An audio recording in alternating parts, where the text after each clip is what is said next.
There is much in this life that will seek to have authority over us that will not lead us to freedom.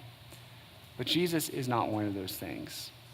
What we learn in this scripture is that if we submit to Jesus' authority, if we say, not my will, but thy will be done, then we get in return this chance to live a most liberating and free life.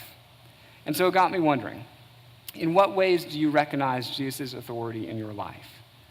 Is it with an open heart and an eagerness to say, Jesus, yes, I want to submit to you because I know what sort of life I get in return?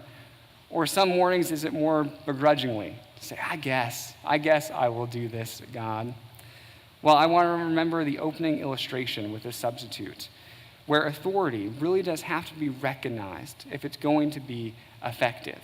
And so what the scripture is asking us to do this week is recognize God's rightful authority in our lives.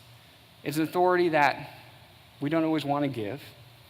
It's an authority that we sometimes convince ourselves we don't need to give.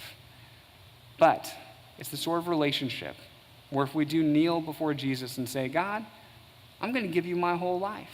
I'm going to give you every part of me, that it profoundly changes things, profoundly changes who we are, our relationships, and how we interact with one another.